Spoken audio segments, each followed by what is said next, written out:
인사 한번 나누시기 바랍니다. 주 이름 환영하고 축복합니다.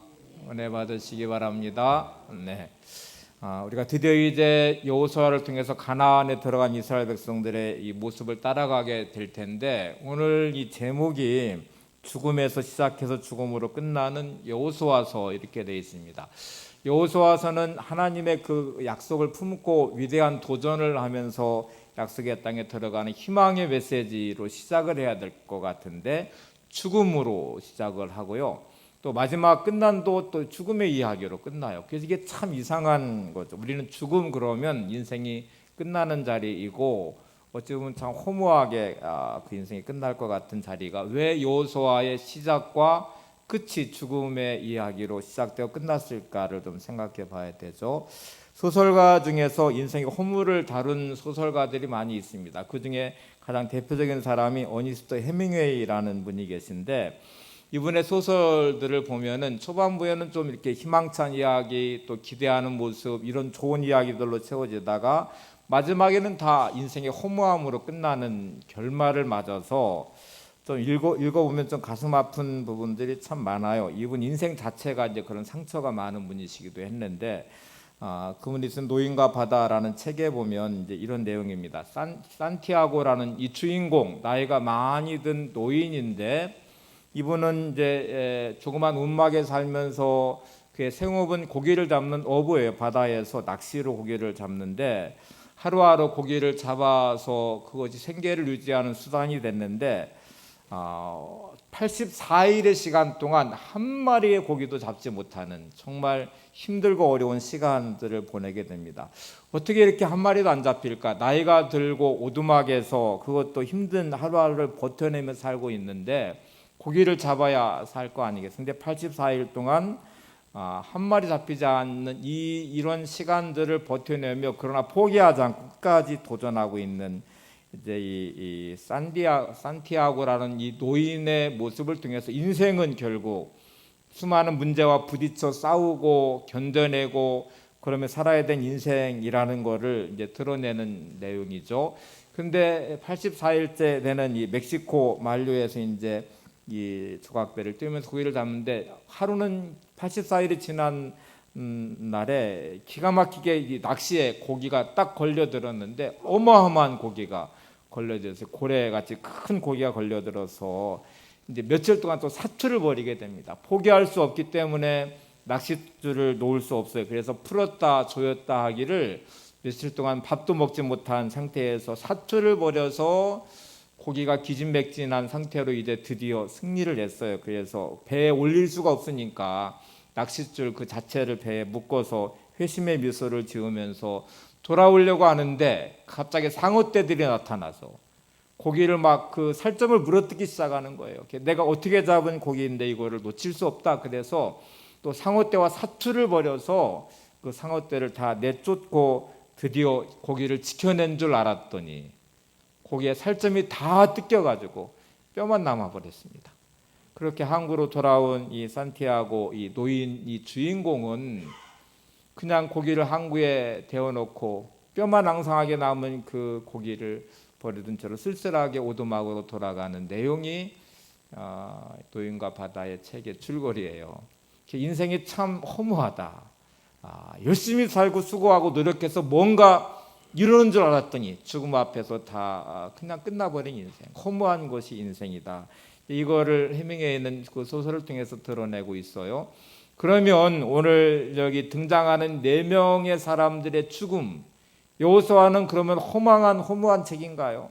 모세의 죽음으로 시작해서 이제 여호수아의 죽음으로 끝나고 엘리야살의 죽음으로 끝나고, 그리고 요셉의 그 뼈가 세겜이라는 곳에 묻혀지는 곳으로 끝나버리는 여호수아서는 도대체 그럼 뭐를 말하려고 하는 것일까? 하나님의 약속을 붙잡고 희망차게 출애굽을 해서 40년의 이 광야를 지나서 드디어 약속의 땅으로 들어가려는 이 시점에 하나님은 왜 모세의 죽음의 이야기로, 그것도 1장에 11번이나 모세의 죽음을 이야기해요. 1, 2절은 모세가 죽었으니 이렇게 시작하고, 마지막 장의 끝은 또 여호수아의 죽음과 엘리야살의 죽음과 요셉의 뼈를 묻는 것으로 끝나버리니, 건 그럼 뭐를 말하는 거예요? 헛되고 허망하고 허무한 것을 말하려는 것일까요? 절대로 그렇지 않죠. 그러면 죽음이 갖는 의미는 뭐를 의미할까? 왜 여호수아의 시작을 모세의 죽음으로 시작하고 여호수아의 끝을 여호수아와 엘레아살과 요셉의 죽음의 이야기로 끝낼까? 여러분, 인생은 다 태어나면 반드시 죽습니다. 그러나 어떤 인생은 허무하고 실패한 인생도 있지만 어떤 인생은 위대한 인생도 있어요. 그 끝에 죽음으로 그 영광이 드러나는, 그의 삶이 드러나는 승리자의 삶도 분명히 있죠. 지금 등장하는 이 4명의 사람들은 위대한 믿음의 승리자들이에요.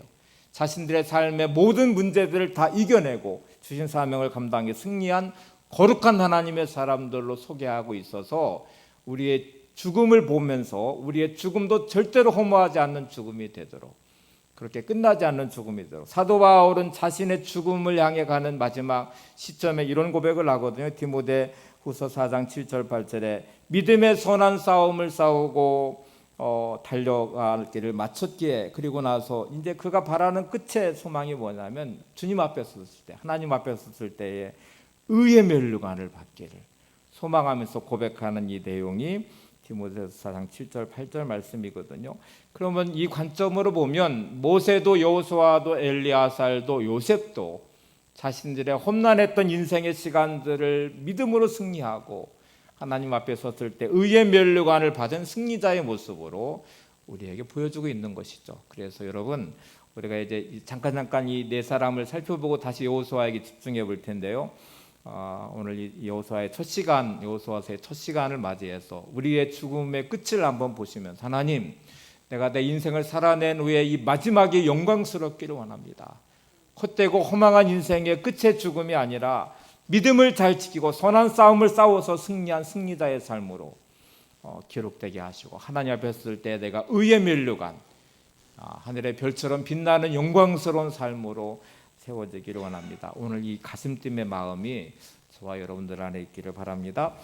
모세라는 인물은 물에서 건져냄이란 뜻을 가지는데, 모세는 태어날 때 역사적 환경이 진짜 고통스러운 환경이었어요. 애굽의 노예로서의 애굽의 지배를 받고 있는 상황에 민족이 번성해 가니까 두려움을 느꼈던 바로가 사내아이가 태어나면 다 죽이라는 명령이 내려진 상태에서 모세가 태어났어요.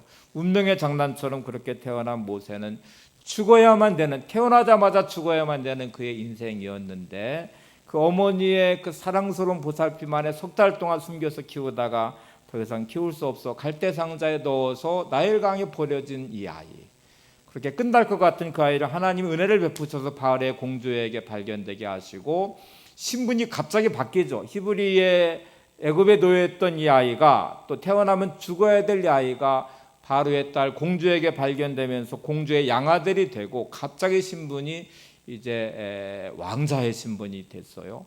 그리고 그는 권력의 지향점에 바로가 될 수 있는 신분도 얻게 됐고, 그는 그런 야망을 꿈꿀 수 있는 그런 자리에 세워졌는데, 성경에 대한 모세의 평가는 이렇게 내려주고 있습니다. 좀 이따 한번 살펴볼 텐데, 그럼 모세를 한번 좀 기억해 보시고, 성경이 모세의 인생을 어떻게 기록할까? 우리가 쭉 출애굽 여정에 살펴본 광야의 인생 여정의 모세는 위대함으로 드러나잖아요. 자, 여호수아를 한번 보세요. 하나님은 도움이시며 우리의 구원이시다. 예수라는 이름도 여호수아와 같은 이름의 뜻이에요. 여호수아의 이름이 처음 성경에 등장한 게 출애굽기 17장입니다.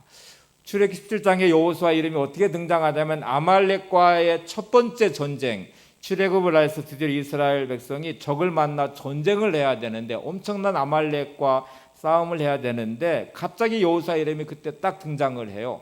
어떻게 등장하냐면 모세가 여호수아에게 야, 네가 앞장서 나가 싸워라, 이렇게 이제 명령이 내려졌고, 여호수아는 용기를 가지고 앞장서서 싸워서 승리를 거두었습니다. 민족의 영웅으로 시작하는 여호수아가 갑자기 모세의 수종자가 되어버려요. 모세의 시종, 예전 성경 시종, 모세의 종이 돼요. 그래서 모세의 종으로 40년의 시간을 보내게 되고요. 그런 여호수아가 또 갑자기 가데스바네 12정탐꾼의 한 사람에 속해서 가나안 땅을 정탐하고 돌아왔을 때에 10명의 정탐꾼이 다 부정적인 반응과 절망과 그러면서 불신앙이 드러나는 그 순간, 온 이스라엘 백성들이 다 그렇게 반응할 그 순간에도 여호수아와 갈렙은 믿음의 선언을 하고 하나님을 의지하면서 그런 믿음에 굳게 섰을 때 이게 모세의 후계자로 세워지는 중요한 이제 기회가 된 것이죠. 여호수아를 좀 이따 더 살펴볼 것입니다. 자, 그 다음에 엘리야사를 한번 보시죠. 이렇게 모세 인생도 여호수아 인생도 광야의 시간 또 애굽의 포로의 그 동해 시간들을 다 견뎌내고 이겨낸 승리자의 모습이었죠. 엘리야살은 이 아론의 대제사장 아론의 셋째 아들이었습니다. 주목받지 않는 아들이기도 했고 대제사장의 직분이 아론에게서 그 두 형제인 나답과 아비후란 첫째와 둘째가 아버지를 도와서 제사장 역할을 감당했기 때문에 엘리에셀은 이제 그런 데서 제외되어 있는 어찌 보면 그냥 그렇게 제외된 인생처럼 보여졌는데 어느 날 갑자기 나답과 아비후의 두 형들이 하나님의 말씀대로 순종하는 제사가 아니라 여호와가 명하신 불이 아닌 다른 불로 제사를 드리려고 하다가 결국 불에 타서 죽게 돼. 여호와의 심판을 받아 죽음을 맞게 되면서 갑작스럽게 대제사장 두 번째 대제사장의 직분을 받게 되는데 이게 형들의 죽음을 보았던 엘리에셀에게는 두려움이죠. 제사장 직분을 감당하는 이게 얼마나 두려움의 자리예요. 한 번 잘못하면 하나님의 심판을 받아 죽게 된 형들의 모습을 지켜봐야 했던 엘리에셀은 그런데 오늘 여호수아서의 모세와 그 여호수아와 함께 중요한 주인공이 엘리에셀이에요. 모세의 후계자로 여호수아가 세워질 때에 그를 안수해서 기름 부어 세운 사람도 엘리에셀이고 또 가나안에 들어가는 여정에 여호수아와 함께 동행하면서 이스라엘 백성을 독려하고 힘을 실어주고 땅을 분배하는 과정에 함께하고 마지막에 이 사명을 다 끝까지 감당하고서 여호수아서의 끝부분은 엘리에셀의 죽음을 우리에게 보여주고 있습니다. 그도 자기 주어진 삶을 온전히 살아내고 사명자로 승리한 사람의 모습이죠. 자, 좀 특이한 사람이 이제 요셉이라는 인물이에요. 창세기에 보여준 요셉의 인생은 출애굽할 당시에는 이미 죽었거든요. 죽은 지 430년의 세월이 흘러간 시점에 갑자기 요셉은 그의 뼈가 세겜에 묻혀지게 돼요. 그러면 요셉의 인생이 어떻게 이렇게 성경의 여호수아서에는 요셉의 죽음을 이렇게 소개하고 있을까? 잘 아시는 대로 요셉은 태어나서 어린 시절에 부모의 사랑을 받고 채색 옷을 입고 지내다가 형제들의 미움을 받아서 애굽의 노예로 팔려가게 되죠. 기구한 운명이 시작이 되죠. 형제들에게 버려진 인생, 형제들조차도 사랑할 수 없었던 그리고 버려져 버린 그의 인생, 애굽의 노예의 신분으로 전락해서 아무도 기억하지 않는 잊혀져 버린 그의 인생, 그 안에는 아마 버려진 상처로 또 억울함과 분노가 끌어올랐을 수도 있습니다. 그런데 하나님이 그와 함께 하셨고 하나님을 향한 믿음으로 그 모든 것을 이겨냈죠. 억울하게 또 모함을 받아 감옥에 갇혀버린 보디발의 아내의 모함으로 감옥에 갇혀 긴 감옥의 시간들, 근데 하나님 함께 하셔서 드디어 애굽의 총리로 올라서게 되는데 7년의 풍년과 7년의 흉년의 과정을 거쳐가면서 야곱의 66명의 가족들을 애굽으로 흉년 때문에 애굽에 오게 되고 같이 살면서 민족을 만들어가는 중요한 발판을 만든 사람이 요셉이었어요. 요셉의 마음속에는 하나님의 꿈이 있었어요. 그리고 자신의 삶을 믿음으로 해석해냈어요. 그 억울함과 분노가, 상처가 하나님의 주권과 섭리 아래서 형제들을 향해서 그렇게 풀어내죠. 그들이 자를 판 게 아니라 하나님이 나를 먼저 보내셨다.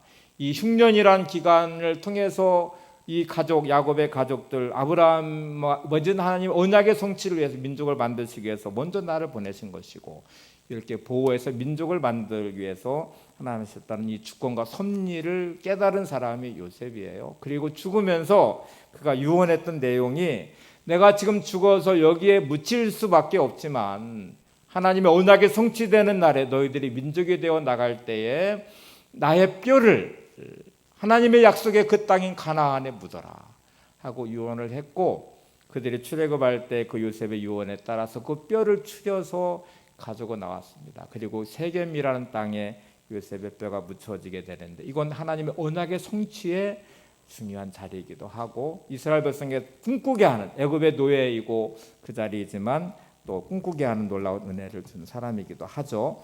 자, 이런 역할들을 감당한 사람들의 죽음이 여호수아의 시작이에요. 여러분의 삶이 끝이 아름답기를 소망합니다. 그리고 인생이 맞춰질 때 허망한 인생이 아니라 하나님이 주신 사명을 감당한 영광스러운 삶, 그리고 누군가에게 희망을 줄 수 있는 인생, 그리고 하나님 앞에 섰을 때에 아름답게 세워지는 삶의 자리가 될 수 있기를 바랍니다. 여러분, 이런 이 계산할 줄 아는 인생이 참 중요하죠. 자, 모세의 인생을 다시 좀 되돌아가 볼게요. 모세는 어떻게 해서 애굽의 왕자의 자리를 버리고 이스라엘 민족과 함께하는 고난의 자리에 또 이렇게 위대한 지도자의 자리에 세워졌을까를 보시면 성경이 평가하는 모세의 인생은 이래요. 히브리서 11장 24절에서 26절을 한번 보세요. 믿음으로 모세는 장성하여 바로의 공주의 아들이라 칭함받기를 거절하고 도리어 하나님의 백성과 함께 고난받기를 잠시 죄악의 낙을 누리는 것보다 더 좋아하고 그리스도를 위하여 받는 수모를 애굽의 모든 보화보다 더 큰 재물로 여겼으니 이는 상 주심을 바라봅니다. 이제 여러분, 저와 여러분도 이렇게 주어진 삶이 허망하고 헛된 허무한 인생으로 끝나지 않고 우리의 죽음이 아름답기 위해서, 영광스럽기 위해서, 또 하나님 앞에 영광스럽게 세워진 인생이 되기 위해서 오늘 이 모세의 평가하는 이 말씀을 좀 주목해 보셔야 됩니다. 모세는 이렇게 지금 성경은 평가해요. 장성에서 바로의 공주의 아들이라 칭함받기를 거절하고, 바로의 공주의 그 아들로 있으면 애굽의 왕자의 신분을 유지하고 때로 기회가 주어지면 애굽의 최고의 통치자인 바로의 자리까지 올라갈 수 있는 어떤 기회를 가질 수 있는 자리인데 이거를 거절을 했대요. 그리고 도리어 어떻게 했냐면 하나님의 백성과 함께 고난받기를 더 좋아했대요. 죄악의 낙을 누리는 것보다 하나님 백성과 고난받는 것이 더 좋다, 이런 선택을 했다는 말이죠. 우리가 때때로 세상의 길을 따라 살다 보면 부자가 될 수도 있고 출세를 할 수도 있고 내 삶이 안전해질 수 있는 그 어떤 길이도 이게 죄악의 길임을 알기에, 하나님 말씀과 위배됨을 알기에, 하나님의 뜻이 아님을 알기에 그거를 포기하고 때로 손해보고 고통당하고 어려움당하는 그 길을 선택하는 이 선택의 기준을 갖는 자리, 이게 모세가 택한 자리래. 그리고 이렇게도 말해요. 그리스도를 위하여 받는 수모를 애굽의 모든 보화보다 더 큰 재물로 여겼으니, 그리스도를 위하여 받는 고난과 수모를 애굽의 모든 보화보다 더 큰 재물로 여겼으니, 이유가 딱 하나예요. 기준이 뭐냐면, 선택 기준이 이는 상 주심을 바라봅니다. 모세의 그 마음속에는 하나님의 상 주심을 바라보면서 이 땅의 세상의 부귀영화를 버릴 줄 알고, 그리고 세상에 누리는 그 낙의 그 즐거움의 죄의 길보다 하나님 백성과 고난받는 길을 선택했다는 것이죠. 자, 이제 한번 우리에게 적용을 해보시죠. 오늘 등장했던 이 네 명의 인물들의 그 영광스러운 죽음을 우리가 지금 보면서, 또 특별히 모세를 평가하는 이 히브리서 말씀을 보면서 우리는 나름대로 모든 선택의 자리에 기준을 다 가지고 있습니다. 나름대로 계산을 다 하세요. 여러분 나름대로 어떤 선택을 하실 때, 어떤 말을 할 때, 어떤 결정을 할 때에 이게 나한테 손해가 되는지 이익이 되는지, 나한테 보탬이 되는지 해가 되는지, 이런 나름대로의 계산을 하시면서 하시잖아요. 계산 없이 그냥 아무렇게나 살지는 않으시잖아요. 근데 그 계산의 기준이 어디에 있냐는 게 지금 오늘 우리에게 묻는 중요한 질문입니다. 우리 인생이 허무하게 살다가 죽어버릴 인생인지, 하나님 앞에서 가치 있는 승리자의 삶으로 맞이하는 죽음인지, 하나님 앞에 섰을 때 쓸데없고 쓸모없는 인생으로 책망받을 인생인지, 아니면 의의 면류관을 받으며 칭찬받을 인생인지에 대한 모습은 여러분의 삶이잖아요. 살아낸 삶이신데 그 삶은 나름대로의 기준을 가지고 결국 판단하고 결정할 것입니다. 지금 여러분, 모세의 이 계산법이 여러분의 계산법이십니까? 내게 주어진 삶이 하나님께서 내게 상 주심을 바라보면서, 또 하나님이 보실 때에 믿음 안에서 온전한 삶의 길이라는 이 계산을 가지고, 그 가치를 가지고 때때로는 잠시 죄악에 누리는 그 기쁨의 길보다는 고난받는 그 길에, 때로는 손해보는 그 길에, 희생하는 그 길에, 때로는 세상의 부귀영화를 누리는 길보다는 하나님의 상 주심을 바라보면서 내가 헌신하고 충성하는 그 길에 내가 세워져 있으면서 이런 계산을 하면서 오늘도 이 믿음의 길을 가고 있는지, 그리고 그렇게 맞이할 나의 죽음은 사람들이 볼 때에 감동을 주는, 또 희망을 줄 수 있는 삶으로 세워지고 있는지, 여러분은 어떤 계산법을 갖고 살고 계신가요? 매일매일 살아가는 삶이 이런 믿음의 계산에 식이 들어 있습니까? 말씀에 따라 순종하는 모습으로 여러분의 인생을 세워가십니까? 그래서 하루하루가 하나님의 뜻을 맞추어 살아가는 영광스러운 삶으로 기록되고 있고, 그리고 살아내고, 그렇게 맞이하는 나의 죽음이 영광스러운 승리자의 죽음일지를 한번 꼭 생각해 보시기 바랍니다. 사도 바울의 계산법을 한번 보세요. 빌립보서 3장 7절 9절에 이렇게 말합니다. 그러나 무엇이든지 내게 유익하던 것을 내가 그리스도를 위하여 다 해로 여길 뿐더러 또한 모든 것을 해로 여김은 내 주 그리스도 예수를 아는 지식이 가장 고상하기 때문이라. 내가 그를 위하여 모든 것을 잃어버리고 배설물로 여김은 그리스도를 얻고 그 안에서 발견되려 함이니. 사도 바울은 내게 무엇인지 유익한 것을 그리스도를 위하여 다 해로 여길 뿐더러 또한 모든 것을 해로 여김은, 이렇게 고백하는 사도 바울은 자신의 모든 세상적인 것들을 배설물처럼 여겼다. 이렇게 말하면서 가는 사도 바울의 길은 내게 뭐가 더 중요한지를 알았어요. 그래서 그리스도를 아는 지식이 내게는 중요하고요. 그리고 그리스도를 얻고 그 안에 발견되는 것이 더 중요하기 때문에, 사명으로 살고 믿음으로 사는 길이 내게는 최고의 가치이기 때문에 그 외에 그 어떤 것도 내가 배설물처럼 다 여길 수 있었고 버릴 수 있었다, 이렇게 말하죠. 참된 믿음의 성도들의 길은 이렇게 참된 보화를 발견하고 그 가치를 따라 살아간 사람들의 삶이었습니다. 때로 그래서 자신들의 모든 것을 버리고 희생하면서, 때로는 순교자의 길을 가면서도 생명을 버리면서까지도 누군가를 사랑하고 용서하는 길로 가기 위해서 자신의 자존심을 버리고 복음을 전하기 위해서 자신의 모든 것들을 버리고 이런 믿음의 길을 갈 수 있었던 사람들은 나름대로 그런 계산을 하는 사람들이었고 승리자의 모습이죠. 자, 이제 기록된 죽음의 기록은 허무함의 기록이 아니라 승리자의 기록이라는 것을 우리가 가슴에 이제 담아두시고 여호수아를 출발해 보겠습니다. 자, 여호수아라는 인물 다시 이제 집중해 봐야 되죠. 여호수아는 가나안 땅에 들어가는 중심에 서서 모세의 후계자로 이스라엘 백성들과 함께 하나님의 언약의 성취의 중요한 자리에 사명을 감당한 사람이었어요. 하나님은 왜 여호수아를 택하셨을까? 하나님은 왜 이 세상의 수많은 사람들 가운데 나를 택하셨을까? 나를 통해 기대하시는 바가 뭘까? 하고 이렇게 질문해 보시면 여호수아에게 찾을 수 있는 중요한 세 가지의 특징이 있습니다. 첫 번째로 찾을 수 있는 게 이 여호수아의 지나온 택함 받기 전에 40년의 그의 삶은 철저하게 모세의 수종자로 섬기며 배우는 훈련을 했습니다.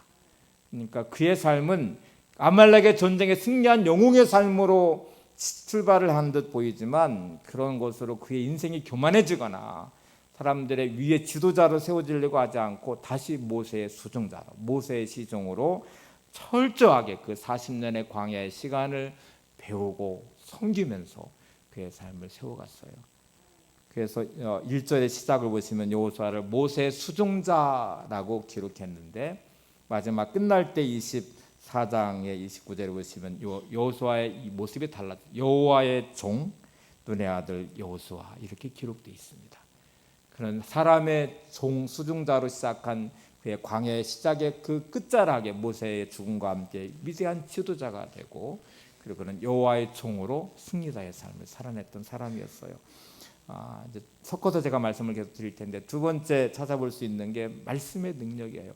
여호수아가 모세와 함께했던 그 시간들에 뭐를 봤냐면요, 수종자로 섬기며 또 순종하며 배워가는 그 삶에 모세와 가장 밀접한 관계 안에서 모세가 행했던 지도력을 봤을 거예요. 위기와 어려움을 만날 때 모세가 어떻게 행동했는지, 또 주어진 환경에 이스라엘 백성을 어떻게 인도해 갔는지, 그리고 불가능한 상황과 문제 가운데에서 모세는 하나님의 말씀을 붙잡고 어떻게 승리했는지를 봤을 거예요. 그래서 여호수아가 깨달은 게 말씀의 능력이었어요. 하나님의 전능하심과 함께 하나님의 말씀은 반드시 능력이구나, 말씀하신 바는 반드시 이루시는구나 하는 걸 깨닫고, 여호수아의 위대한 인생 여정은 하나님의 말씀을 붙잡은 말씀의 사람의 기록입니다. 그리고 말씀을 붙잡고 순종한 순종의 사람의 기록이에요. 이게 세 번째 모습인데요, 여호수아는 말씀을 통해서 말씀 따라 살아가는 인생의 위대함이 어디에 있는지를 보여주는 놀라운 모습으로, 또는 모세의 시종자로 시종으로 철저하게 순종하는 광야의 40년, 그리고 여호와의 종으로 또 순종하는 그 세월의 기록을 통해서 순종의 삶의 위대함도 우리에게 보여주고 있어요. 자, 여러분, 모세와 비교하는 여호수아의 출발선상에 지금 여호수아의 1절 2절의 말씀은 모세는 여호와의 종으로 살았던 그의 시간들의 위대함이 있어요. 그게 얼마나 하나님의 대리자의 삶이거든요. 그래서 막 애굽에서 10가지 재앙을 내리는 것, 지팡이 하나를 가지고 그런 능력을 행하는 이 모세, 홍해를 가르는 모세의 모습, 그리고 광야에서 반석을 차 물을 내면서 막 수많은 기적과 능력을 행하는 모습, 시내산에 올라가서 계명을 받은 40일의 시간을 보내고 내려올 때 모세 얼굴에 광채가 나가서요, 이스라엘 백성이 감히 쳐다볼 수도 없었던 그 광채가 나는 얼굴의 모습. 여호수아는 이 모든 것들 중에 하나도 갖지 못했습니다. 여호수아는 그런 능력 하나를 행한 게 없어요. 그리고 막 그 얼굴에 광채가 나지도 않아요. 그의 이 40년의 시간은 철저하게 모세의 수종자로서의 삶이었어요. 근데 갑자기 여호수아가 모세의 후계자가 돼서 이제 모세의 역할을 감당하는 이런 자리에 있어요. 다음 주에 이제 하나님의 격려하심을 우리가 보게 될 텐데, 여호수아가 얼마나 두려운지, 너무너무 두려워 떠는 여호수아를 향해서 두려워하지 말라 하는 말씀을 계속 하시거든요. 그럼에도 불구하고 여호수아를 쓰시는 하나님을 우리의 모습을 보면서 이렇게 연약하고 아무것도 할 수 없는 나이지만 하나님 앞에 광야의 시간을 보내는 동안에 하나님 말씀을 배우는 사람, 말씀에 따라 순종하는 사람, 그리고 사람에 대해서 교만하지 않고 섬길 줄 아는, 예수님의 말씀은 섬기는 사람이 되라고 하잖아요. 섬길 줄 아는 사람, 이런 겸손함이 우리 안에 있기를 바랍니다. 자, 이제 하나님 말씀을 붙잡은 능력을 보시면 여호수아에 이렇게 가진 것 아무것도 없고 그냥 그가 모세 후계자로 세워졌던 자리에 지나온 시간의 경력은 모세의 수동자가 전부인 인생, 그리고 아무것도 가진 능력이 없어 보이는, 모세가 행했던 그 어떤 능력도 그에게 없는, 그리고 그가 가진 것이 아무것도 없는 그런 위치에서 세워진 그 자리에 여호수아가 가진 가장 놀라운 점 중에 하나는 하나님을 믿었다는 것이거든요. 말씀의 능력을 믿었다는 것이거든요. 이게 가데스바네에서 가나안 땅을 정탐하고 돌아왔을 때 모든 이스라엘 백성이 다 무너졌을 때에도 그 사람들 여호수아의 말에 돌을 들어 쳐서 죽이려고까지 했거든요. 그래도 물러서지 않고 붙잡은 게 하나님을 향한 믿음이었습니다. 하나님 말씀을 붙잡은 그 능력을 그는 믿었어요. 그리고 지금 출발하는 이 자리에 그는 아무것도 모세와 비교해서 너무 초라하지만 단 하나가 있다면 하나님을 신뢰하는 믿음이 그 안에 있었던 것이고, 그리고 말씀을 붙잡은 그 말씀의 능력이 그 안에 있었다는 거예요. 여러분, 우리가 아무리 초라하게 보여도 우리는 하나님의 사람들입니다. 내게 무너진 그 삶의 자리에 나는 패배자같이 보이고 아무도 인정해 주지 않아도 우리는 말씀을 붙잡은 말씀의 능력이 우리 안에 있어야 됩니다. 이게 우리를 일어서게 할 것이고 가나안 땅에 들어가는 중요한 자리에 세우게 될 것입니다. 우리는 가끔 주변에서 대단한 능력자를 볼 때가 있어요. 정말 그 사람은 배움도 많은 사람이고 또 인간적인 그 재능도 많이 있고 또 집안도 좋고 또 부도 있고 신분의 지위도 있고 막, 그래서 저 사람은 진짜 성공자야, 저 사람은 정말 대단해, 그리고 스스로도 막 자신감이 넘쳐하는 어떤 사람들을 볼 수 있어요. 근데 우리가 비교할 때 우리는 참 초라하죠. 또 어떤 사람은 진짜 패배자 같은 사람도 만나기도 해요.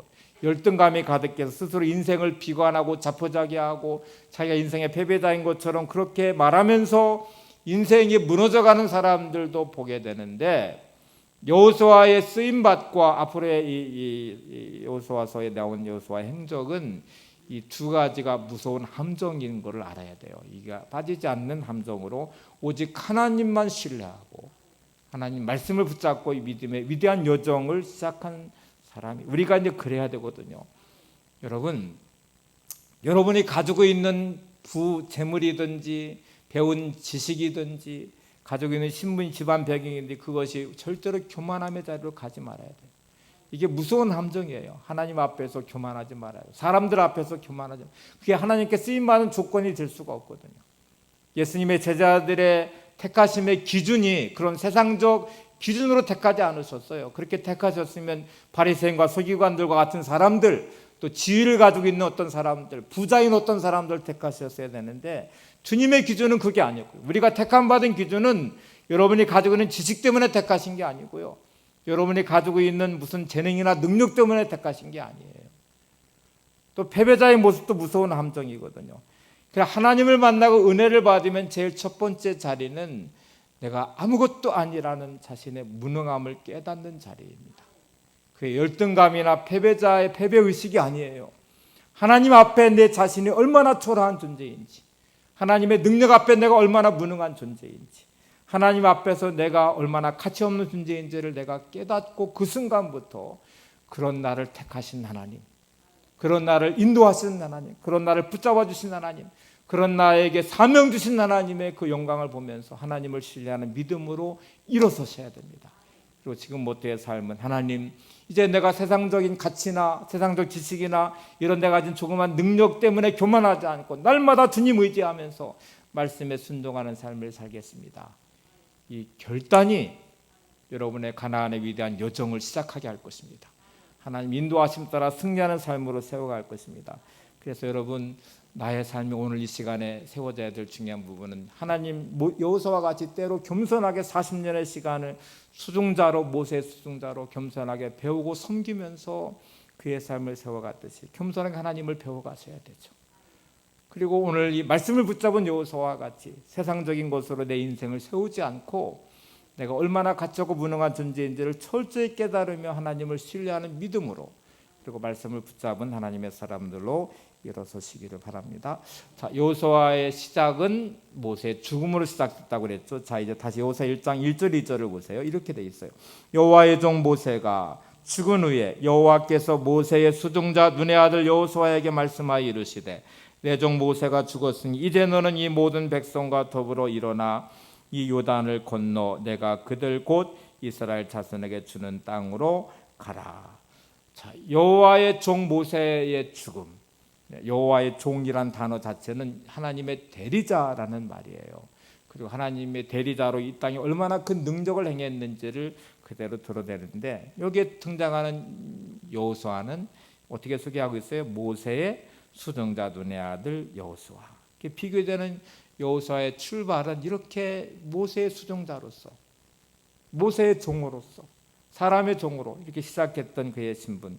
근데 이게 여호수아의 출발이었어요. 그리고 그 인생의 여정에 하나님이 함께 하시면서 하나님 역사하심이 어떻게 드러나는지를 그대로 우리에게 보여주고 있습니다. 자, 이제 세 번째 이 순종이라는 걸 한번 보세요. 모세의 수종자로서의 40년의 광야는 철저하게 모세에게 순종하는 삶이었겠죠.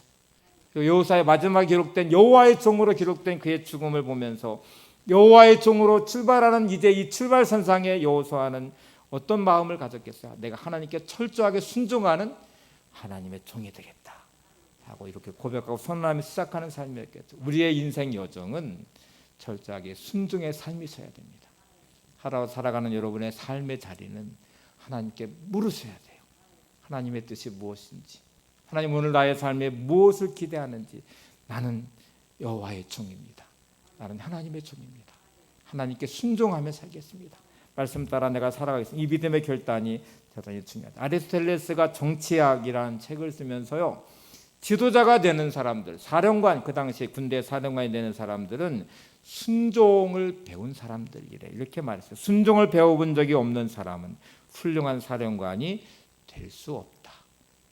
순종을 배워본 적이 없는 사람은 지도자가 될 수 없다는 말이에요. 여러분의 삶에 지금 순종의 삶이십니까? 순종을 배워가시기를 바랍니다. 그래야 하나님이 쓰시는 사람이 될 것입니다.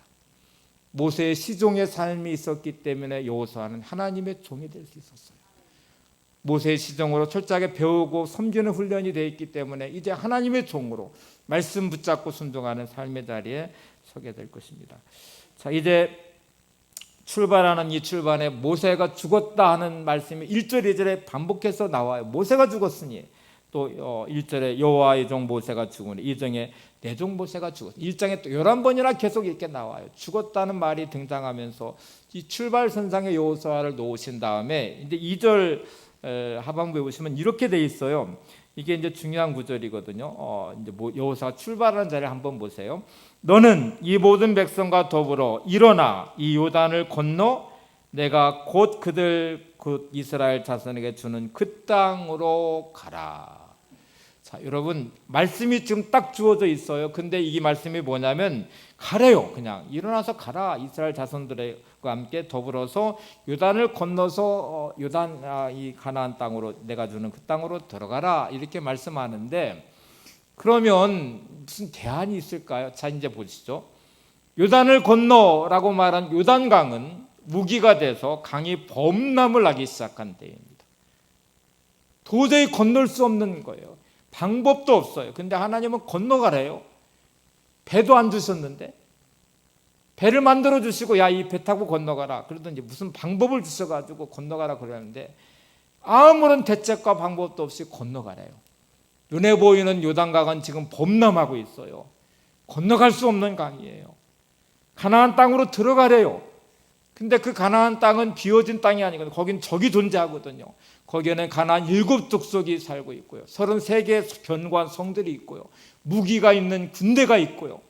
들어가는 순간부터 전쟁을 해야 되는데 하나님은 아무런 대책도 아무런 방법도 알려주지 않으시고 요단강 건너가고 그 땅으로 들어가라고 말씀하십니다. 불가능한 일들을 명하세요. 우리가 이런 자리에 처할 때가 많아요. 주어진 삶에 길도 없고 방법도 없고 내 안에 도대체 답이 없는 하나님은 나보고 도대체 어떻게 하라는 거야. 말씀 붙잡고 순종해. 보나마나 손해볼 텐데 보나마나 내가 큰 손해를 당할 텐데 어려움 당할 텐데 근데 이런 계산하는 그 자리는 순종할 수 없는 자리예요. 순종은 계산하지 않는 것입니다. 하나님을 신뢰하기 때문에 믿음으로 일어서는 거예요. 여호수아의 위대함이 여기 있습니다. 훈련되어 있기 때문에 가능했어요. 40년의 광야의 시간에 아말렉과 전쟁의 위대한 승리를 경험했지만 교만하지 않고 모세의 수종자로 살아냈던 40년의 시간, 그리고 모세를 가까이 대하면서 하나님 말씀, 하나님의 위대함을 경험하기 시작했고 말씀에 순종할 때 어떤 일이 일어나는지를 알았던 그의 믿음, 그리고 이제부터 시작하는 이 삶의 길은 여호수아는 하나님께 묻지 않아요. 요단강을 어떻게 건너가요? 배를 주셔야 되잖아요. 적들이 존재하는데 우리한테 무기 주셔야 되잖아요. 전술이 어떻게 돼야 되잖아요. 이렇게 묻지 않고 순종하는 여호수아의 삶을 통해 하나님은 역사하십니다. 오늘 여러분 이 위대한 믿음의 여정을 좀 시작해 보시기를 바랍니다. 여호수아를 우리가 따라서 들어가게 될 텐데 오늘 등장했던 요셉의 인물을 창세기를 통해서 배워가시면서 환경이 노예의 자리에, 감옥의 자리에, 버려진 자리에, 상처받은 자리에, 억울한 자리에 그런 하나님의 축복과 섭리로 해석해내는 능력을 가졌던 요셉, 그리고 하나님 함께 하시면 위대함이 어떤 건지를 우리한테 보여주는 요셉, 마지막 죽음의 그 순간까지 하나님의 언약을 붙잡고 꿈을 꾸었던 요셉, 그리고 이스라엘 백성에게 유언하면서 이 뼈를 가지고 내 뼈를 가지고 출애굽할 때 가나안 땅에 들어갈 때에 그 땅에 묻어달라고 말했던 요셉의 이 비전, 꿈을 붙잡으시기를 바랍니다. 또 여러분 출애굽기, 민수기, 신명기 말씀을 보면서 모세의 위대함을 배워가시기 바랍니다. 하나님이 주신 귀한 사명을 감당해내는 요셉의 모습, 그래서 하나님 내가 주어진 삶의 이 사명을 끝까지 믿음으로 감당하겠습니다 하고 이렇게 순종의 자리로, 또 이제 여호수아를 우리가 보실 텐데 여호수아 엘리야사를 여호수아를 보시면서 하나님의 이 믿음의 여정을 따라서 승리하는 여러분들이 되시기를 바랍니다. 우리의 아름다운 죽음의 그 끝자락이 아름답기를, 그리고 승리자로서 주님 앞에 섰을 때 의의 멸류관을 받기를, 그리고 하늘의 별처럼 빛나는 인생이 되시는 삶이 되시기 바랍니다. 내 삶에 들어온 주님의 말씀 가사 한번 읽어드리고 찬양할게요. 오늘 말씀과 연결해서 한번 잘 들어보세요. 내 삶에 들어온 주님의 말씀이 내게 빛이 되시니 내 삶의 어두운 절망 가운데 소망 보게 하시네. 내 삶에 들어온 주님의 말씀이 나를 인도하시니 내 삶의 막막한 문제 가운데 주 뜻 보게 하시네. 말씀이 내게 역사하기를, 말씀이 내게 살아있기를, 하나님 말씀을 듣겠나이다. 주님의 음성을 듣겠나이다. 주님의 말씀을 듣겠나이다. 주님의 뜻대로 살겠나이다. 함께 찬양하시고 기도하겠습니다.